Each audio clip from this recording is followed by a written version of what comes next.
Assalamualaikum warahmatullahi wabarakatuh.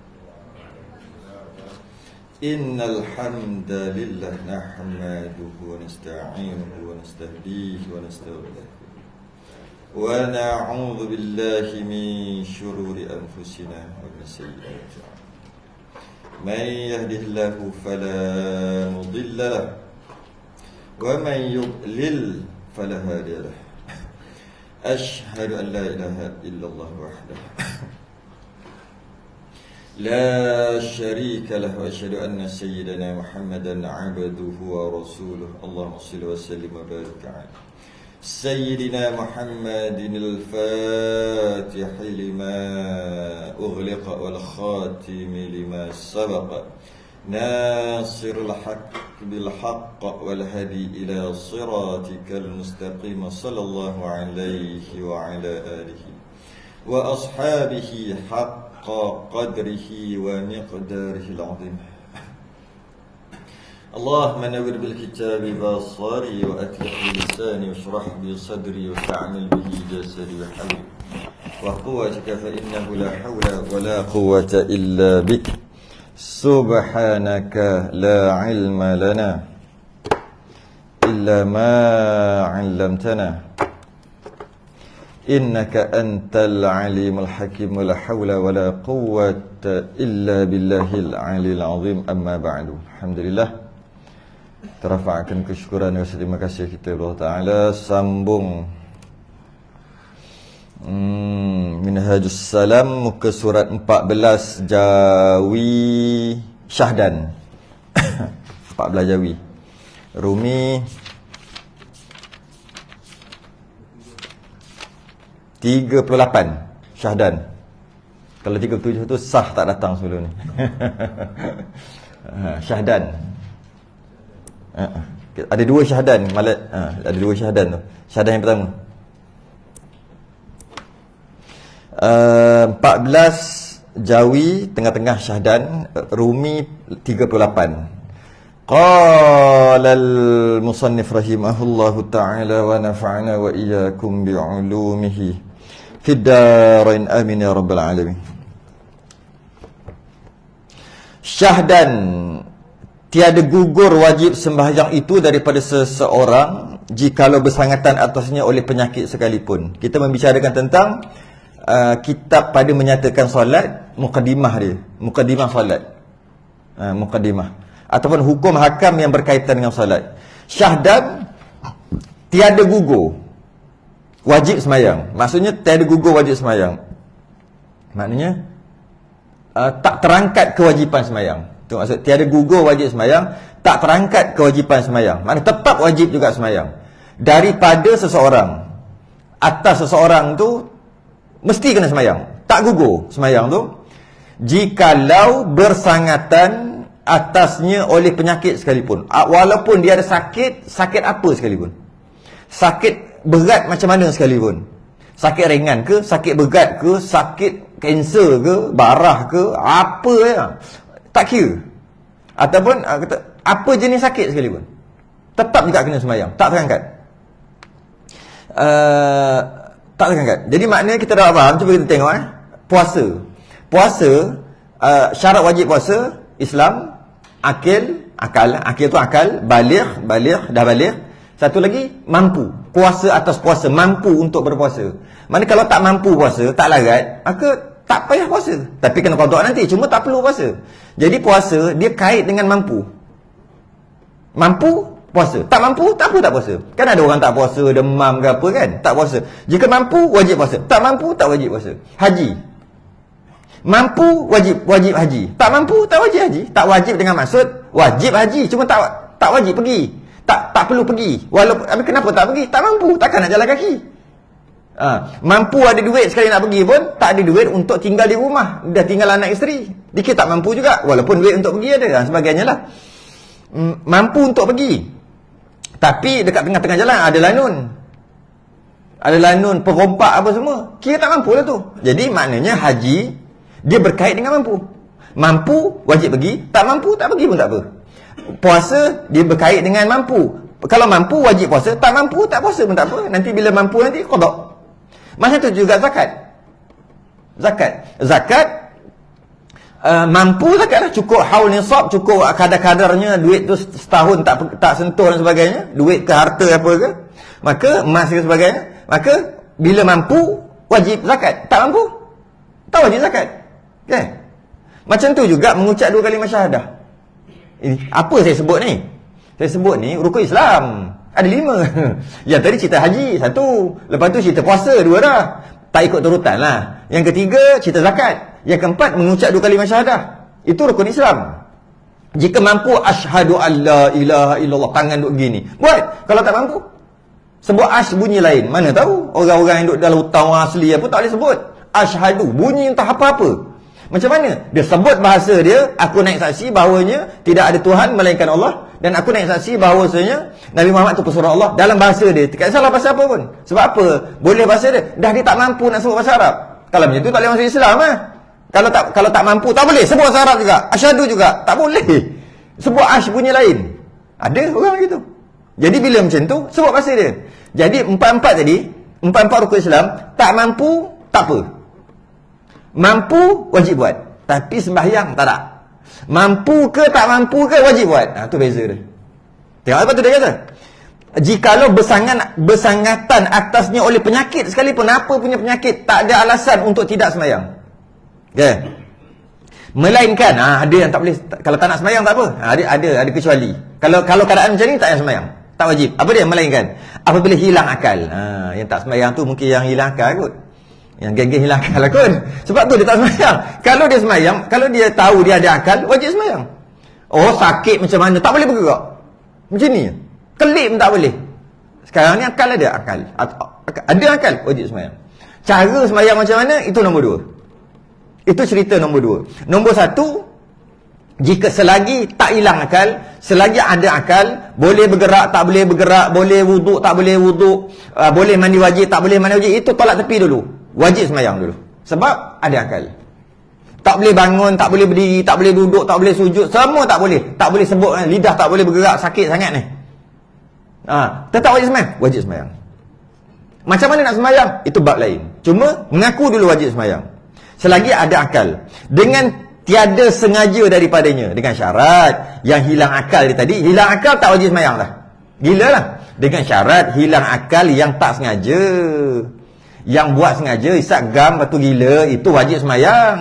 Nak sembahyang macam mana, dia dah gila dah sebab isap gam, dia sebab isap dadah, minum ketum, minum arak, hilang akal lah. Maka bila hilang akal, adakah dia tak wajib sembahyang? Kan kalau hilang akal tak wajib sembahyang, itu hilang akal original.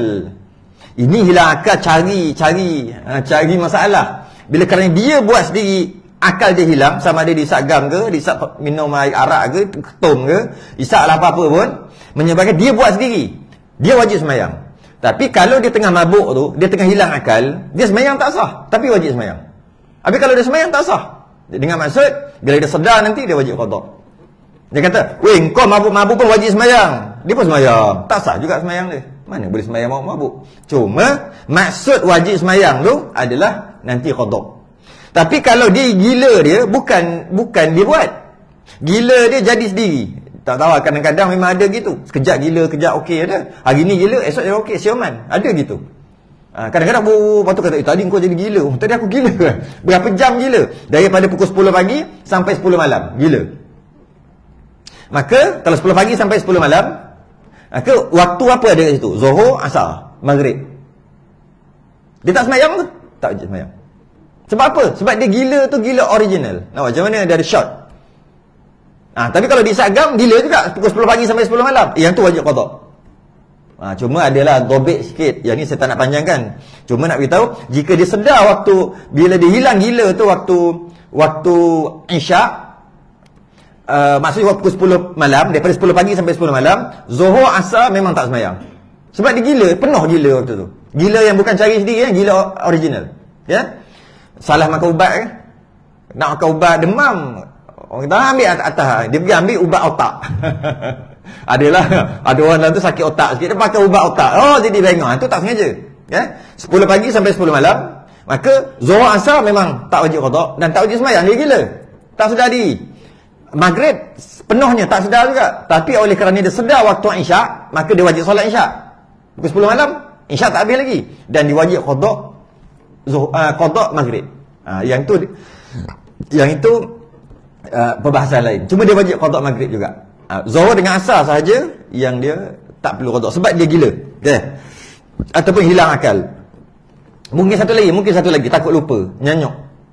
Nyanyuk termasuk hilang akal juga. Nyanyuk ada banyak tahap, ni nyanyuk tahap 4. Nyanyuk yang nyanyuk terus. Dia kadang-kadang ada nyanyuk tak nyanyuk kan. Tahap 1 nyanyuk mana? Letak kunci kat atas meja, pergi cari dekat peti ais. Itu nyanyuk pertama, tu semua orang jadi tu. Tahap 1 tu. Letak dalam poket ni, cari dalam jubah. Puas cari kat mana kunci ni. Akhir sekali esok fikir, bawa dalam ni, nyanyuk tu. Cari part lain. Tapi nyanyuk tu tak terangkat kewajipan solat, tetap wajib juga. Nyanyuk tahap 2 berat lagi. Nyanyuk tahap 3 lagi berat. Parking dekat sini, cari kat sini. Parking motor sini, cari motor kan. Lepas tu pergi buat rekod polis. Last sekali, dia sendiri. Itu tahap 3. Tahap 4, nyanyuk sepenuh.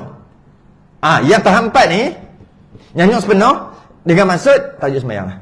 Tak perlulah. Sebab dia panggil hilang akal juga. Okay. Dan tiada diterima oleh syarak akan uzur baginya pada mentakhir akan dia atas waktu pada orang yang hadir di dalam negeri. Panjang ni. Dan tiada diterima oleh syarak. Syarak tak terima alasan ini. Syarak tak terima alasan ini. Alasan apa ni? Sebab kita banyak alasan. Kenapa alasan tak semayang? Kenapa tak semayang Zuhur ni? Alasan kita apa? Tak semayang Zuhur sebab kadang-kadang diterima syarak. Tak semayang Zuhur sebab saya doktor. Saya masuk bilik pembedahan pukul 12 tengah hari. Masa tu Zuhur belum lagi. Dan saya keluar pembedahan jantung pukul 6 petang. Kalau saya berhenti tengah-tengah belah tu, saya doktor ni. Nak pembedahan jantung. Saluran tersumbat ke, nak masuk apa-apa ke kan, nak masuk spring ke, nak masuk belon ke kan, masuk waktu Zuhur nak habis. Kalau saya berhenti segi semayang, yang saya belah tu, game over terus, game over mati terus. Maka saya tak semayang Zuhur kerana nak selamatkan nyawa. Diterima kat syarak alasan tu? Terima. Ada alasan yang tak diterima syarak. Apa dia? Contoh, kenapa tak semayang Zuhur? Sebab pukul 12 saya buat kenduri kahwin, anak kahwin. Pukul 12 orang start datang ramai. Pukul 1 makin ramai. Pukul 2, pukul 3, pukul 4 makin ramai. Masa tu salam memang cangkuk penuh kan. Kalau tinggal kejap untuk sembahyang, paling-paling pun 15 minit. 15 minit tu silat-silat 4-500 tu. Rugi. Dah salam tak ada cangkuk dah sebab tak ada salam. Orang lain tak siapa nak jaga. Jadi oleh kerana tu saya tak sembahyang Zuhur. Terima tak alasan tu? Tak terima. Jadi dia kata kat sini, dan tiada diterima oleh syarak. Alasan ni syarak tak terima. Apa dia? Okay? Akan uzur dia uzur. Baginya dia kata dia uzur, dia tak boleh semayang, tapi alasannya tak diterima.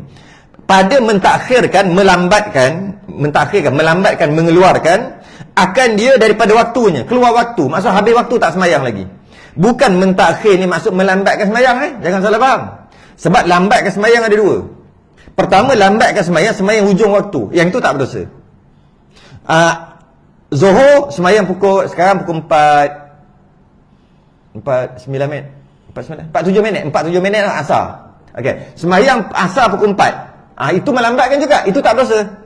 Sebab dia tak keluarkan lagi pada waktu, masih dalam waktu.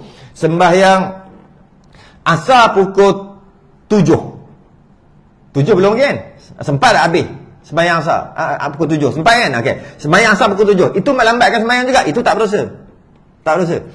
Sembahyang subuh pukul 6.55. Dah dekat nak habis dah tu. Itu melambatkan juga. Itu tak berdosa. Sebab dia masih lagi sembahyang dalam waktu. Itu maksud mentakhirkan. Iaitu bukan perbicaraan kita. Yang maksud mentakhirkan perbicaraan kita ni adalah dia melambatkan sembahyang sampai terkeluar sembahyang.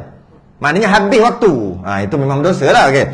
Dia mengeluarkan pada waktunya, daripada waktunya pada orang yang hadir di dalam negeri. Orang yang bukan musafir. Hadir ni lawan musafir.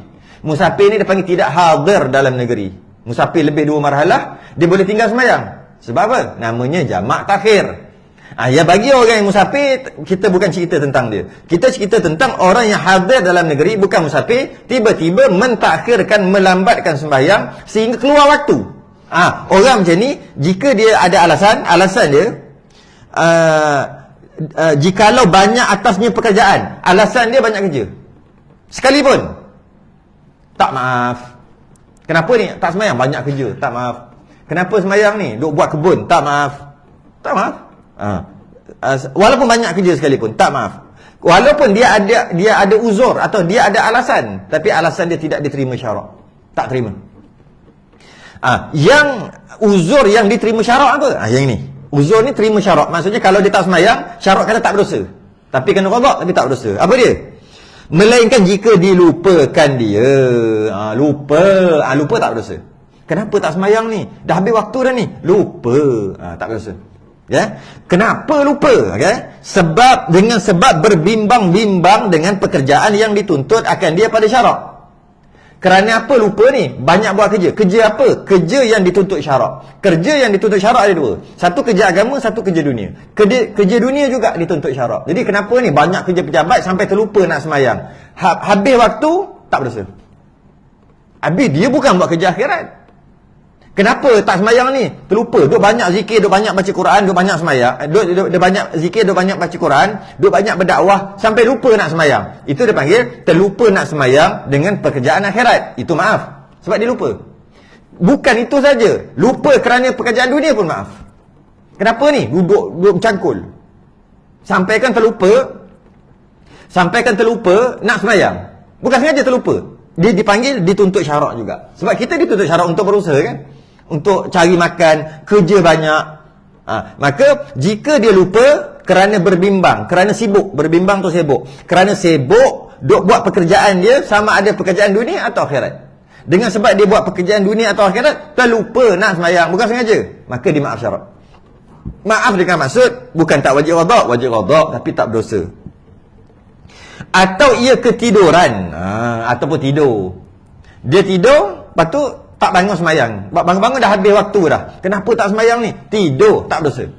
Tapi bab tidur ada syarat. Syarat dia apa? Padahal permulaan tidurnya dahulu daripada masuk waktu. Sebelum masuk waktu. Dia tidur pukul 5 pagi, dia bangun pukul 8 pagi. Tak berdosa. Tak sembahyang subuh. Tapi wajib qada. Tapi kata, pukul 5 pagi lah, tahu pukul 5 pagi, sabarlah sikit, lepas tu sembahyang, lepas tu tidur lah. Itu kita kata. Kita bukan cerita, kita kata. Kita cerita berdosa atau tidak. Tidur pukul 5 pagi, niat memang nak bangun subuh. Tapi biasanya tidur 5 pagi ni, boleh bangun tak? Boleh jadi bangun, boleh jadi tak bangun. Cuma, niat nak bangun. Bukan niat tak nak sembahyang, niat nak bangun. Tiba-tiba tak bangun-bangun. Kita kata, memanglah tak bangun, tidur 5 pagi. Tak kira. Tetap tak berdosa juga. Yang berdosa, yang tak dimaaf, jika dia tidur waktu dah masuk. Dan ada gobek lagi, ada syarat. Jika dia tidur waktu dah masuk, baru dia tidur waktu dah masuk, dia dah sedar, betul dia tidur waktu tu memang dah masuk, dia ada gobek, dia ada dua perinci. Perincian yang pertama adalah dia yakin tak masa dia tidur dalam masuk waktu tadi. Saya ulang balik. Jika dia tidur sebelum masuk waktu, dia jaga selepas habis waktu, sepakat ulama. Tak berdosa. Tak berdosa, sepakat ulama. Jika dia tidur dalam waktu, terbagi pada dua. Sepatutnya, kalau tidur luar waktu, jaga habis waktu, tak berdosa. Tidur dalam waktu, lepas tu sedar-sedar dah habis, logiknya berdosa tak? Tak. Jangan kata gitu lagi. Terbagi pada dua. Tidur dalam waktu, jaga luar waktu. Okey? Habis waktu, terbagi pada dua. Yang pertama, ketika dia tidur dalam waktu tu, dia yakin tak boleh bangun dalam waktu juga. Kalau dia kata aku yakin boleh bangun dalam waktu juga, maka dia tidur. Bila dia tidur, tak berdosa. Kemudian dia tersedar luar waktu, dah habis waktu dah, maka tetap tak berdosa.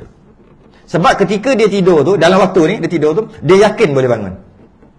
Yang kedua, ketika dia tidur dalam waktu, dia tak yakin pun dia boleh bangun. Aku ni biasa kalau tidur ni memang terus ni. Tapi dah masuk waktu ni. Aku kalau tidur ni biasa tak jaga dah ni. Dia tidur juga berdosa. Walaupun dia bangun dalam waktu, tetap berdosa juga. Itulah boleh. Jika dia tidur luar waktu, dia tidur sebelum masuk waktu, dia jaga selepas habis waktu. Sepakat ulama tak berdosa. Sebab dia tidur tu memang bukan dalam waktu, luar waktu.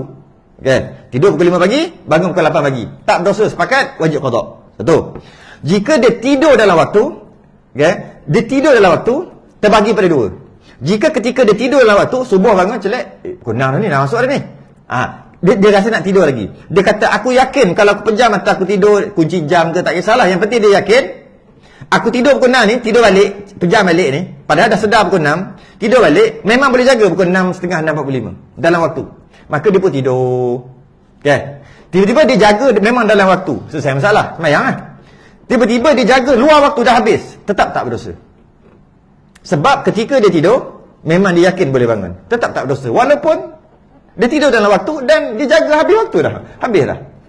Yang kedua, ketika dia sedar pukul 6 tu, ni aku kalau tidur ni memang hanyut terus ni. Memang yakin tak boleh bangun. Dia pun tidur juga, maka dia tidur tu berdosa. Jika dia sedar luar waktu, habis waktu, memang patut pun. Dia dah tahu dah, berdosa lah. Jika dia sedar dalam waktu pun berdosa.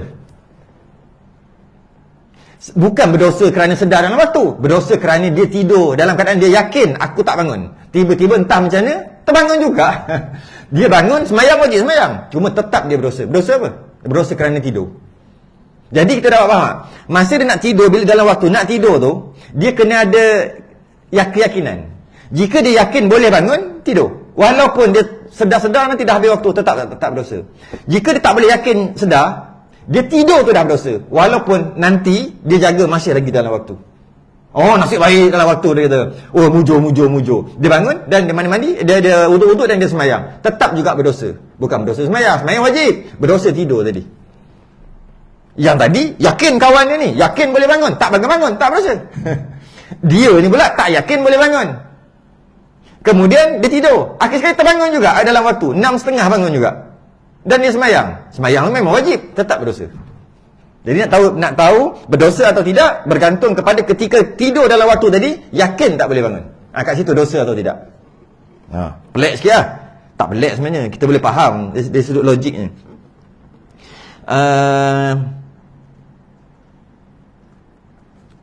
Mana tadi?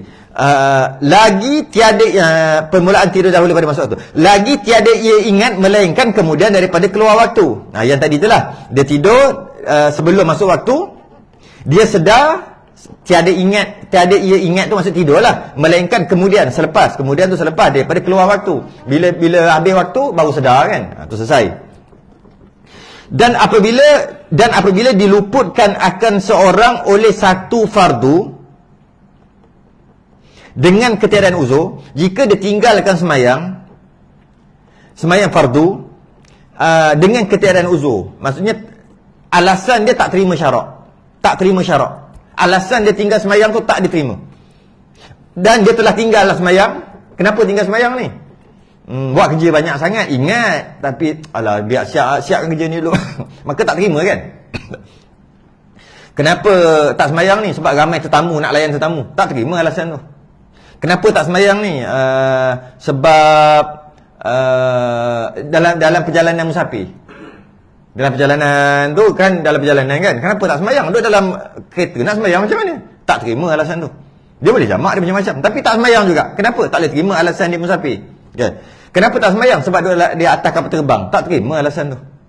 Sebab semayang dalam semua keadaan, semua kesakitan, semua waktu wajib, kecuali hilang akal je kan.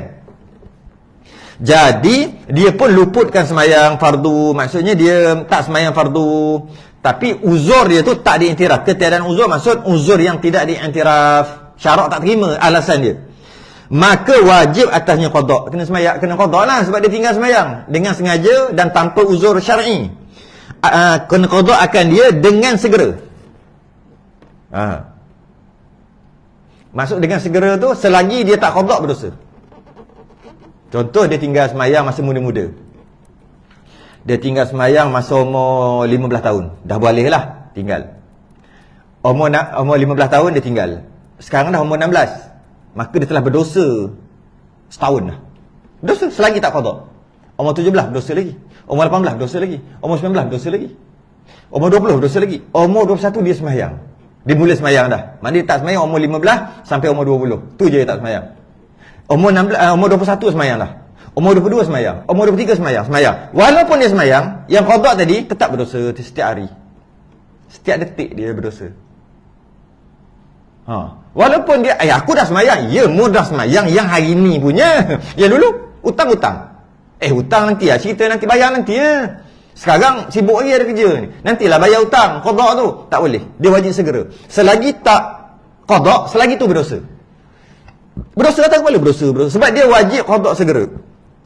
Dia pun pergi kerja. Pergi kerja dia tu berdosa. Tapi kerja dia tak haram. Maksudnya kerja dapat gaji halal. Cuma dia menghabiskan masa yang sepatut dia qada semayang dengan segera, dia pergi kerja. Sedangkan kalau dia tak pergi kerja pun ada je duit untuk makan. Lainlah tak pergi kerja ke bulu. Yang tu wajib kerja nak memelihara nyawa. Duit ada lah. Ada berapa? Ada 3,000 dalam bank. Asal pergi kerja. Semayang lah. Semayang tu wajib segera. Semayang yang mana ni? Umur 15. Sekarang umur berapa? Umur 21. Dah semayang dah. Kena qada ke yang umur 15 yang tinggal? Wajib qada lah.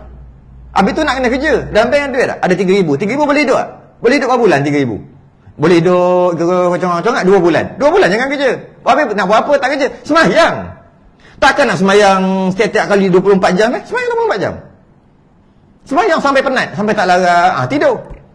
Lepas tidur celak-celak, lapar, makan. Sebab benda tu penting. Tak makan nak semayang macam mana? Lepas makan, nak buat apa ni? Tengok TV, berdosa tengok TV. Main telefon, berdosa main telefon. Malah pergi kerja pun berdosa. Cuma lepas dia kerja dan dia dapat gaji halal. Cuma berdosa kerana dia sepatutnya mengqada hutang dia dengan Allah yang wajib dibayar dengan segera. Tiba-tiba dia pergi buat benda lain. Sedangkan benda lain tu bukan mengancam nyawa dia pun. Dia buat benda lain kerana kalau dia tak buat benda ni, dia mati. Itu tak apalah. Ada alasan. Kenapa pergi kerja? Duit tak ada langsung. Kalau tak makan, kalau tak kerja, tak boleh makan esok. Maka dia kerja tak apa sebab nak selamatkan nyawa. Jadi dia wajib qada dengan segera. Selagi tak qada, dia akan berdosa. Berdosa setiap saat dia berdosa. Okey. Umur 15 tahun tadi ada tinggal yang semayang. Okey, ada tinggal. Semayang berapa semayang ada tinggal? Ada tinggal 1,000 semayang. 1,000 kali semayang tinggal. 1,000 waktu fardu. Berdosa saat ni, sekarang berdosa ni. Tengah berdosa. Sebab dia tinggal tu dengan sengaja. Tanpa uzur, berdosa. Okey? Dah berlalu 1 saat kan? Berdosa lagi. Dah berlalu 1 saat, berdosa lagi. Berdosa lagi. Tapi orang tak sedar benda tu. Dah berdosa. Sebab orang hanya ingat waktu sekarang. Sekarang aku dah semayang dah. Dia ingat sekarang. Yang dulu hutang. Okey lah, kita ambil payah lah kita kira tu lah. Kita ambil hutang orang lah. Kita hutang orang. Tadi RM10,000. Dan memang bila hutang dah janji nak bayar, dah sampai waktu dah. Bila sampai waktu, kita ada je duit RM10,000. Malah kita ada lebih pada RM10,000. RM20,000 lagi ada. RM30,000, RM100,000 ada. Tiba-tiba kita tak bayar. Sedangkan waktu yang dijanjikan telah sampai. Kalau waktu yang dijanjikan tak sampai lagi, tak apa, tak bayar. Dan logik tak kalau tak bayar? Okey, payah nak faham kalau orang hutang kita. Kalau kita hutang orang. Untuk faham, orang hutang kita, senang. Dia hutang kita RM10,000. Dan kita tahu, kita kenal dia. Dan waktu yang dijanjikan, masa dia berhutang dah sampai. Dan kita tengok dia hari-hari. Dan dia ambil duit dia banyak duit, RM100,000 ada. Dia hutang kita dan dah janji, kata bila nak janji, setahun nanti aku bayar. Cukup setahun, kita tahu duit dia ada RM100,000. Kita tahu duit dia lebih. Dan dia ambil, dia buat apa? Dia pergi masjid. Main teman aku, contoh lah, teman aku lagi masjid tak? Kenapa? Aku nak bagi Pak Imam sikit untuk buat kolah masjid. Dia bagi, Imam, saya nak minta ni nak wakaf saya lah, RM10,000 duit saya. Saya nak suruh minta buat kolah masjid. Itu sunat ke wajib? Sunat. Agak-agak kawan ni yang diajak yang hutang RM10,000 dah setahun ni, dan dah sampai waktu tak bayar-bayar, kelik. Apa perasaannya? Tu je cukup lah. Ataupun apa perasaan kita sebab kita bagi pinjam? Kurang ajar. Aku dah tak ambil bunga. Pinjam RM10,000, lepas setahun bayar RM10,000 juga. Kalau bank tu jadi berapa ribu dah tu. Dan sekarang telah berlalu lepas hari-hari lepas hari-hari. Dan mungkin dah berlalu 5-6 tahun dah. Janji setahun, dah jadi 5 tahun. Dan hari-hari kita tengok dia. Dan kita tahu duit dia. Tolong jap, aku baru dapat payment buat projek dapat payment RM100,000. Jom pergi bank jap. Pergi bank ambil. Dia tengok duit tu. Tengok. Kita, bukan dia. Kita tengok duit ni. Bila nak bayar hutang aku ni? Bila nak bayar? Tu teman aku jap. Pergi cari orang miskin tu. Lorong-lorong. Bagi. Kawan dia ni teman ni kelip-kelip. Apa perasaan? Bukan kawan. Kita ni kelip-kelip. Apa perasaan kita? Lebih kurang gitu lah. Lebih kurang. Aku tahu, bodoh sangat. Bodoh. Sama lah. Apa benda? Hutang boleh.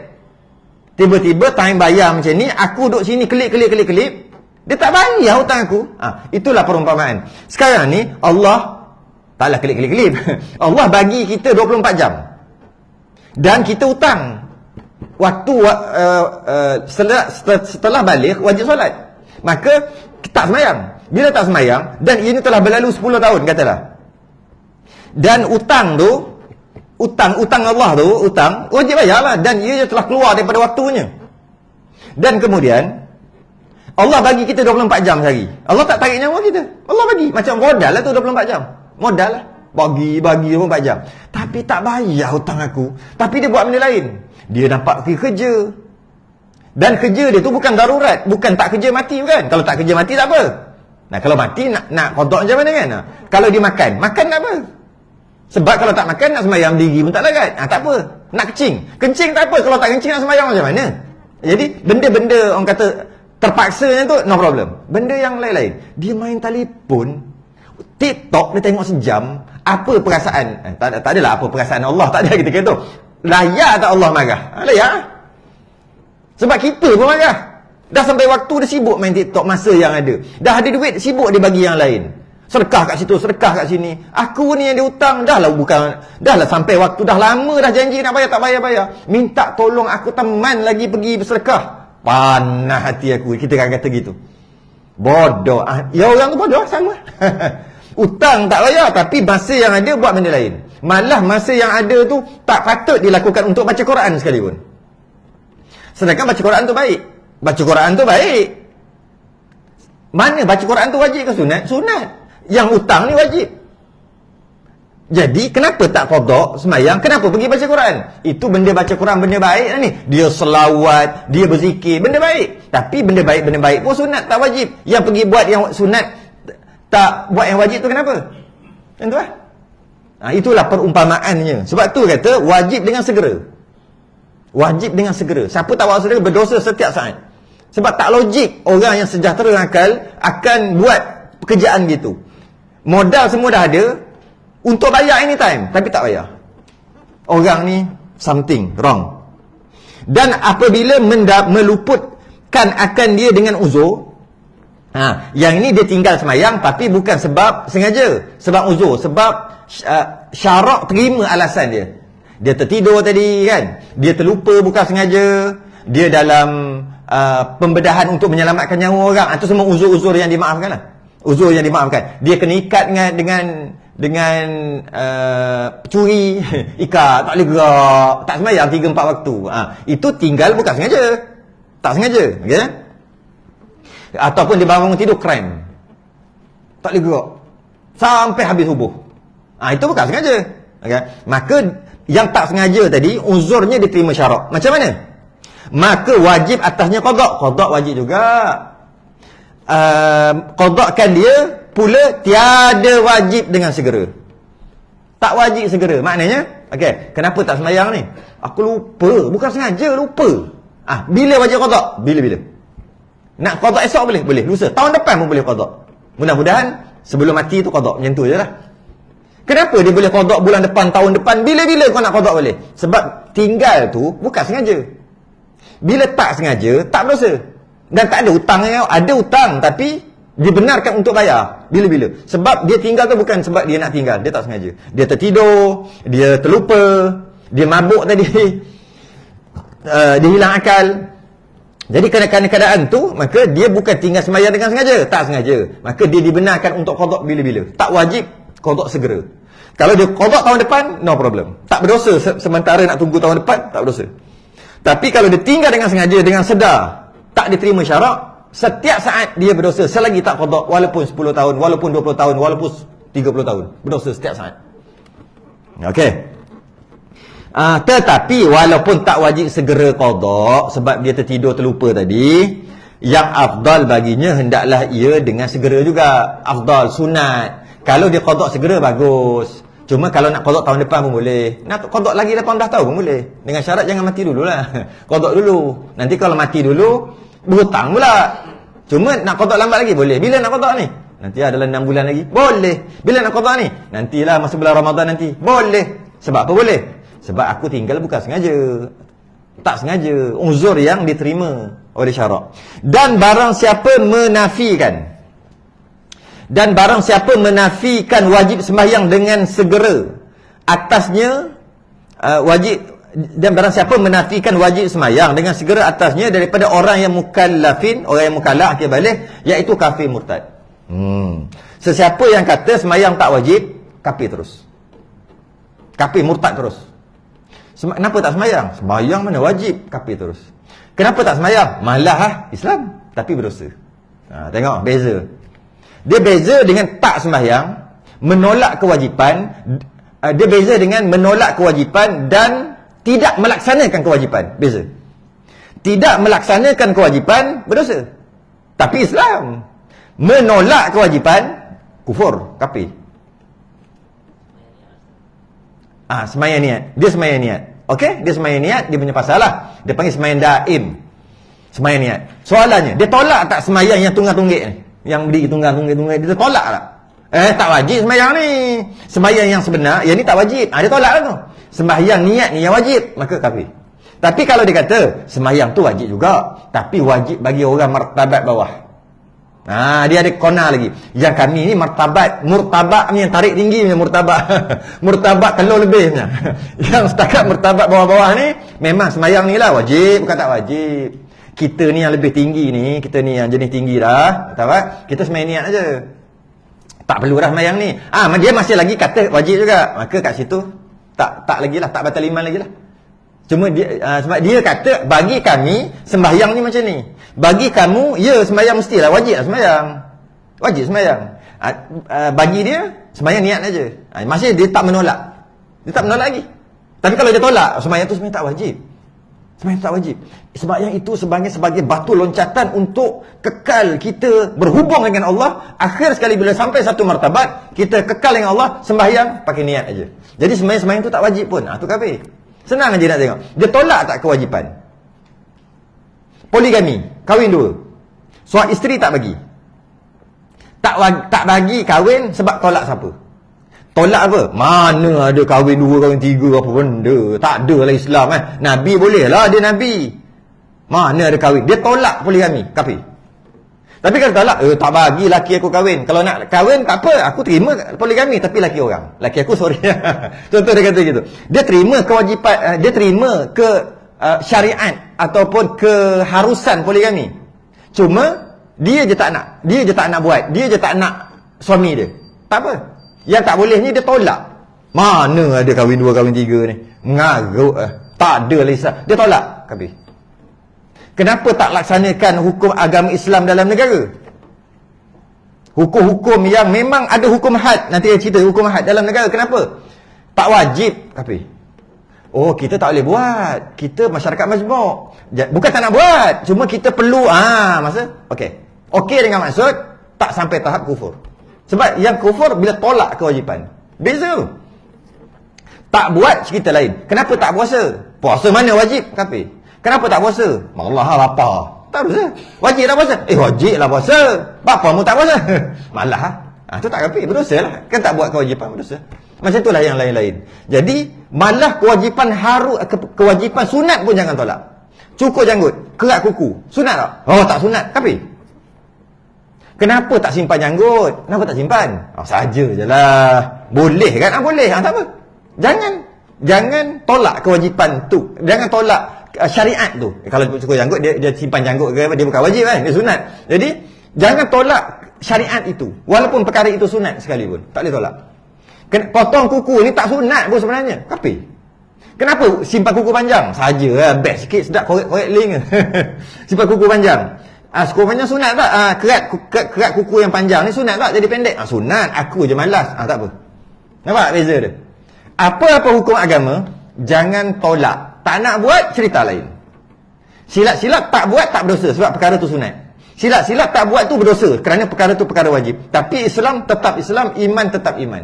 Sebab dia mengiktiraf kefarduan. Macam tu juga larangan. Kenapa berzina ni? Tak tahan nafsu. Okey tu dengan maksud kekal Islam, kekal iman, berdosa sebab berzina. Kenapa berzina ni? Berzina ni halal. Yang haram tu rogol. Sebab paksa. Jadi zina halal, kafir. Nampak beza dia? Sehingga kan dia tak pernah berzina. Sekali seumur hidup dia tak pernah zina. Tapi dia kata zina tu halal, boleh. Tapi dia tak pernah zina, tetap kufur juga. Kawan ni berzina siang malam, tapi dia tahu zina tu berdosa dan tak boleh. Kekal iman, kekal Islam, tapi berdosa. Nampak beza dia? Orang ni tak pernah buat tapi kafir. Orang ni buat dia tiap hari tapi kekal Islam. Kenapa? Dia buat dalam keadaan dia tahu itu hukum. Aku buat kerana nafsu aku, benda tu haram aku tahu. Cuma langgar je. Yang ini dia tak buat, tapi dia menolak hukum Allah. Bila dia menolak tu yang kafir. Jadi jangan tolak. Tak nak buat, cerita lain. Jangan tolak. Bahaya tolak. Walaupun perkara itu perkara sunat sekalipun. Jangan tolak. Tak nak buat tak apa. Sunat kan? Tak payahlah buat. Sunat je pun. No problem tak buat. Tapi jangan tolak. Tak sunat pun. Oh jangan. Sabar. Okey. Tu maksud dia. Menafikan tu. Okey. Kafir murtad. Maka wajib atasnya taubat daripadanya. Kalau dah terkata sembahyang tak wajib. Okey. Wajib taubat. Dan wajib atasnya taubat daripadanya. Taubat. Dan bunuh akan dia kerana kufurnya jika tiada ia taubat. Kembali kepada Islam. Bukan kembali itu, kembali kepada Islam. Jadi dia wajib taubat. Dia wajib kembali pada Islam. Maksudnya asyhadu balik. Sebab dia dah kata sembahyang tak wajib. Dia dah kata puasa tak wajib. Apa-apalah. Dia dah kata hudud tak wajib. Sama. Dia dah kata ta'zir tak wajib. Bila kata macam tu, dia wajib asyhadu balik. Sebab dia kata tak wajib. Okay? Dan tiada sembahyang atasnya. Dan tiada dan bila dia tetap juga tak nak bertaubat dan asyhadu balik, maka dia telah kufur tadi. Bila dia telah kufur, dia mati dalam kekufuran dia tak nak kembali. Tiada sembahyang atasnya. Jenazah dia tak disembahyangkan. Siapa sembahyangkan berdosa. Sebab dia kufur. Okay? Dan tiada ditanamkan akan dia pada perkuburan orang Islam. Jangan tanam kat kubur. Tanam jarak. Kena tanam situ. Okay? Tok guru pesan tau. Siapa yang geng sembahyang niat ni, yang geng tolak sembahyang yang kita duk sembahyang ni, dia suruh tulis nama dekat surau masjid kampung dia. Tok guru pesan sungguh. Biar dia sedar. Ni, nama ni yang ada ni, sebab dia kata tak wajib sembahyang. Bila dia mati, jangan mandi. Kita ni jangan. Kalau keluarga nak buat, dia punya pasal. Kita tak boleh. Jadi bila tengok siapa mati meninggal, kawan ni meninggal, tengok nama kat masjid surau yang kawat karya tu lah. Ada nama ni. Minta maaf, kami tak boleh sembahyang dia. Haram. Kenapa? Sebab dia tolak sembahyang, geng sembahyang niat. Jadi kalau dia masih hidup lagi, dia kata nama aku tulis kat masjid, mudah-mudahan dia sedar. Tak pun kawan-kawan dia atau orang yang nak terpengaruh dengan dia tengok, nama dia ada kat masjid. Kalau mati dia orang ni tak sembahyang kan? Maka mudah-mudahan sedar. Kena tulis. Sebab apa? Bila dia tolak kewajipan sembahyang, dia dah kufur. Dan dia tak bertaubat. Bila dia tak bertaubat, dia mati. Tak boleh sembahyang. Tak boleh. Tiada sembahyang atasnya. Tiada ditanam akan dia pada perkuburan orang Islam. Tak boleh. Setengah ulama kata, dicampak, dia bagi anjing makan. Kalau disuruh buat campak, bagi anjing makan. Nak tahu hinanya orang tolak hukum Islam. Dan jika tinggal sembahyang itu dan dikeluarkan dia daripada waktunya dengan tiada uzur. Kalau dia tinggal sembahyang dan dia tak sembahyang hingga keluar waktu dengan tiada uzur, dengan tak ada alasan yang diterima syarak, padahal tiada menafi akan dia wajib. Dia tak nafi wajib, dia kata wajib, aku je malas. Maka iaitu beriman. Beriman lagi. Orang tak sembahyang jangan kata kafir. Sebab Nabi kata bila kita tunjuk mu kafir, 3 jari kat kita. Mu kafir. Kata-kata orang sedap kita tunjuk. Pertama, kita tunjuk 1 jari dekat orang tu. Kemudian jari ibu jari mewakili Allah. Yang 3 ni kembali kepada kita. Kalau orang tu tak kafir, 3 kita kafir. Tunjuk kat kita sendiri. Jadi hati-hati. Jangan sedap tu kafir kau orang. Jangan sedap. Jadi dia tak sembahyang, padahal tiada menafi akan dia wajib. Dia tak menafi wajib. Dia tak kata sembahyang tu tak wajib. Dia tetap kata wajib. Dia tak menafikan kewajipan sembahyang. Dia tak menafikan kewajipan puasa semua-semua tu tak wajib kewajipan. Cuma dia je tak buat. Maka iaitu beriman. Orang beriman. Kalau kita baca sekali, tak sembahyang ni beriman. Jadi tak payah sembahyang. Bukan. Tak sembahyang berdosa. Dan tak menafikan kewajipan sembahyang. Itu beriman. Jangan nafikan. Wajib-wajib lah, tak nak buat cerita lain. Tapi lagi fasik, dosa. Fasik ni dosa lah.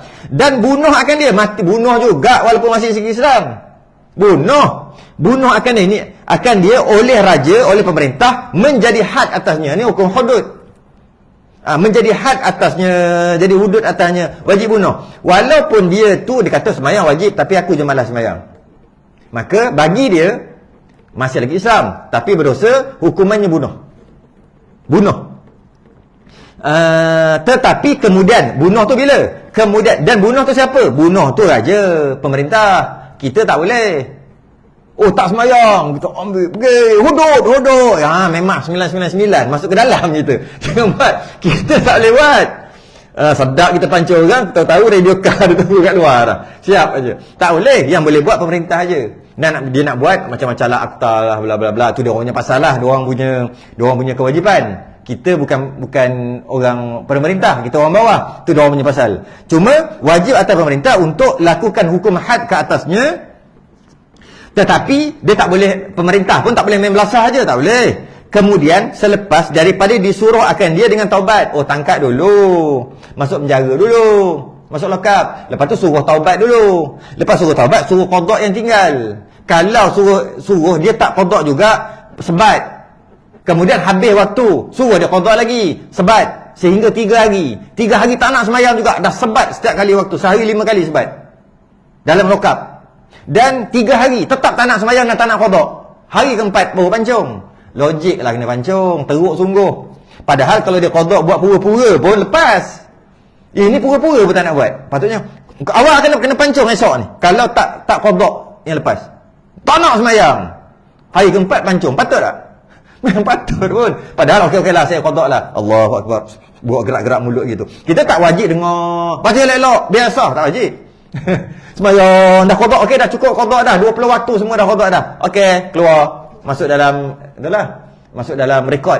rekod dia rekod buruk. Telah ditangkap selama 3 hari kerana tak sembahyang gini, masuk rekod buruk. Tapi lepas dah. Tiba-tiba tak sembahyang juga walaupun disuruh sampai 3 hari disebat sebagainya. Memang patut kena pancung orang ni. Teruk sungguh. Okey. Dia tahu dan dengan mengerjakan dia syahdan yang kedua, dan hikmah keadaan sembahyang subuh itu 2 rakaat sebab manusia kekal jemu bekas tidur. Kenapa sembahyang subuh 2 rakaat? Yang pertama, sembahyang subuh 2 rakaat, kita nak jawab dia. Dah Allah suruh 2 rakaat lah, boleh jawab gitu. Itu jawab nak melepas diri. Tak payah tanyalah 2 rakaat. Kalau Allah suruh 20. Kalau Allah suruh 2, ikut ajalah. Itu tak kerti nak jawab. Dia nak bagi hikmah. Kenapa lepas subuh 2 rakaat? Subuh 2 rakaat sebab kekal jemu bekas tidur. Baru bangun tidur kan pening-pening gitu, 2 rakaat cukup lah. Nanti kalau buat 4 rakaat nanti kan tak ingat rakaat 3 4. Duk sembahyang asar pun 3 4, duk sembahyang isyak pun 3 4. Ini baru bangun tidur pening. Maka 2 je lah. Jarang orang was-was rakaat 1 2. Jarang kan? Tak ada. 1 2. 1 ke 2? Tak ada. Yang ada 3 4 biasa. 1 2 sangat jarang. Teruk sungguh pelupa dia. Jadi bangun tidur kan pening-pening gitu, baru jemu tidur letih sakit gitu kan. Jadi bila gitu sembahyang 2 dah lah. Jadi kenapa hikmah Allah suruh sembahyang subuh 2 rakaat saja sebab manusia kekal jemu bekas tidur, atau bahasa lain tengah-tengah pening-pening tidur tu tak habis lagi. 1. Dan hikmah keadaan tiap-tiap satu daripada Zuhur dan Asar itu 4 rakaat, iaitu sempurna akal dan ingat segala mereka itu pada ketika itu. Zuhur Asar ni dah lama dah bangun tidur. Takkanlah duk tengah sehat segar-segar lagi. Jadi 4-4 lah. 4-4. Dan hikmah keadaan maghrib itu 3 rakaat, iaitu menunjuki kepada bahawasanya ia witir siang hari. Ini menarik. Witir siang hari kan 3. Jadi penutup siang adalah maghrib. Maghrib tu malam, jadi penutup siang. Jadi buat witir ya. Witir apa? Witir siang 3. Dan pada waktu tu juga baru habis kerja, penat-penat sikit kan, baru habis kerja waktu tu, penat-penat, janganlah bagi 4 rakaat, 3 cukup lah. Duk penat-penat baru lepas mandi apa semua. Dia tu hikmah je tu. Okey, 3. Dan hikmah keadaan Isyak tu 4 rakaat, iaitu menampalkan kekurangan malam daripada siang. Siang tu terang benderang, malam kan gelap gelita, kurang sikit. Jadi nak menampal, oleh kerana malam tu sebenarnya tu kurang sikit berbanding siang, maka jadilah 4 rakaat. Ini hikmah je. Tak kisah pun kita nak cari hikmah apa pun. Dan hikmah pada menjadikan sembahyang itu bersalahan bilangan rakaatnya. Kenapa pula sembahyang tu ada 2, 3, 4 bersalahan, tak sama? 4 semua kan senang, 2 semua kan senang, 3 semua kan senang rakaat. Kenapa ada 2, ada 3, ada 4? Kenapa? Iaitu misal pada keadaan Allah Ta'ala. Misalnya dia kata, samalah seperti Allah Ta'ala menjadikan segala malaikat. Allah jadikan malaikat, baginya beberapa sayap. Malaikat banyak jenis sayap. Dua-dua, ada yang 2 sayap, ada yang 3 sayap malaikat tu, ada yang 4. Maka terbang sekaliannya dengan dia kepada segala jemaah yang mulia-mulia, dijadikan Allah Ta'ala bagi sekalian anak Adam akan sekalian sembahyang 5 waktu itu 2. Jadi malaikat ada 2 sayap, ada 3 sayap, ada 4 sayap. Malaikat kan mulia. Jadi begitulah juga perumpamaan orang kita anak Adam ni sembahyang ada 2, ada 3. Seumpama gitulah, umpama gitu. Sembahyang tu mulia, ada 2, ada 3, ada 4. Malaikat pun mulia, ada 2 sayap, ada 3 sayap, ada 4 sayap. Perumpamaan je tu. 5 waktu itu 2, 3, 4 seperti sayap malaikat. Ataupun nak kata lain boleh juga, nak perumpamaan je ni. Sembahyang 2 rakaat subuh, sembahyang kita umpamakan sembahyang dan ada sayap terbang. Begitulah umpama boleh lah. Sembahyang maghrib 3 rakaat, sembahyang maghrib kita jadi seumpama macam ada 3 sayap terbang. Terbang apa? Terbang, dia kata terbang seumpama malaikat. Perumpamaan aja. Ya. Segala sayap malaikat. Maka dengan dia sampai sekaliannya mereka itu kepada Allah. Jadi kita sembahyang itu kerana Allah. Nak sampai kepada Allah, perumpamaan. Macam ada sayap, 2 sayap pergi dekat Allah, 3 sayap pergi. Sembahyang apa ni? Sembahyang Isyak 4 sayap pergi kepada Allah. Itu perumpamaan aja. Tak payah fikir-fikir pun. Fikir itu perumpamaan. Dan hikmah keadaan sembahyang itu 5. Sembahyang tu ada 5 waktu, iaitu bahawasanya ia paku agama. Sembahyang ni paku, ataupun orang Melayu panggil tiang. Orang dulu tak panggil tiang, panggil paku. Sebenarnya tiang dengan paku ni adik-beradik je. Sebab ada tiang, sebab tu dia boleh kukuh. So umpama ada paku lah, paku bangunan. Apakah paku bangunan ini? Surau ini, tiang 4 ni, tiang seri 4 ni. Ini dia panggil paku, paku bangunan. Bukan paku tu, itu bukan paku, ini paku bangunan. Jika ada paku bangunan, maka bangunan tu kekal lah. Jika tak ada paku, bangunan tu bila-bila boleh runtuh. Jadi sembahyang tu paku agama. Orang Melayu panggil tiang agama. Seperti bahawasanya dunia ini paku dengan 5 gunung. Yang ni dia buat homework, cari sendiri. Ada 5 apa? 5 gunung tu. Saya dah cari dalam kitab-kitab sebelum ni, tak jumpa. Saya ada tulis topik, tapi tahulah ilmu dalam kitab bukan dalam dada tu payah. Puas cari belek tak jumpa. Memang saya ada topik, ada 5 gunung yang dia adalah paku dunia. Sebab tu dunia ni berpusing ikut sistem dia dengan berat dia. Belah barat berat dia sekian. Belah timur berat. Yang memberatkan tak sama berat. Yang memberat ya. Jadi dia jadi balance sebab berat-berat tadi tu. Alah macam kita punya tayar balancing tu lah. Kan dia bubuh timah tu. Kenapa dia bubuh timah sini 4? Dia tu tayar satu lagi dia bubuh 2 je. Tayar tu lagi tak bubuh langsung. Tayar tu lagi dia bubuh 5 timah tu. Sebab balance. Dia tengok balance. Barulah sepakat pergi tayar tu tak makan separuh. Tak makan separuh lah. Tak botak separuh. Macam tu juga bumi ni dia berat macam ni, dia pusing. Pusing dia ada kecondongan sikit pusing yang jadi 4 musim. Cara dia pusing semua cukup dah. Maka Allah letak berat tu dah cantik dah. Balance. Gunung ni balance tu cantik. Jadi dia pusing cantik.